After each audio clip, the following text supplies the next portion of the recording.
my name is Mirna Ragheb, a nursing student at the University of Manitoba and an AllerGen-funded summer student at Dr. Andrew Halayko's lab. Our lab focuses on asthma, a chronic lung disease that affects over 300 million people worldwide. People with asthma have inflamed airways, tightened airway muscles, and difficulty breathing. Some of these asthmatics have severe asthma that responds poorly to treatment. And these are the ones that have high emergency room visits and contribute to about 50% of healthcare costs. A major feature of asthma is oxidative stress, which is known to be a determinant of its severity.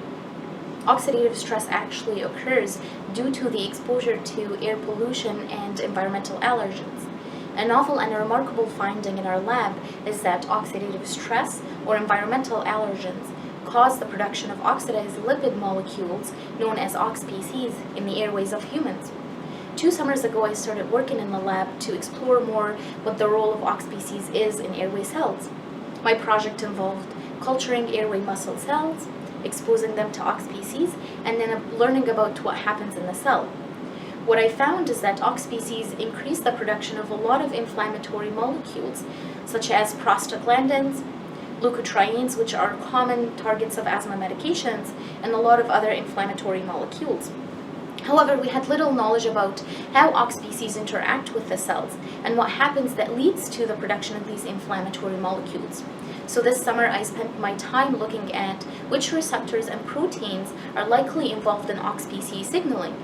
I found that protein kinase C, which is a molecule known to be associated with airway tightness and airway inflammation in asthma, a key regulator of OXPC signaling.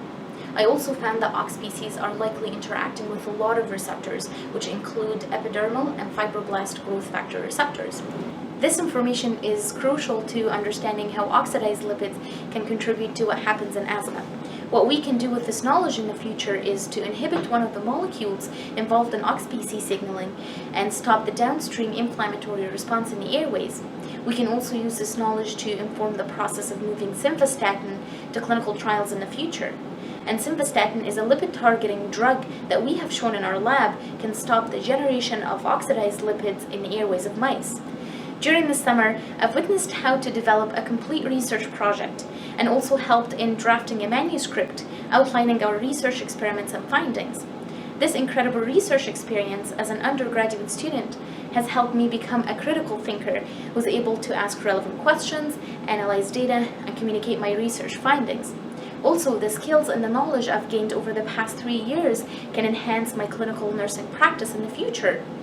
I now have a deeper understanding of asthma, one of the most common respiratory conditions facing children, and of any potential advances in treatment options that can be offered to help them. I hope in the future I can continue to use the knowledge and the skills I've gained in contributing to a better life to people with asthma. Thank you for listening.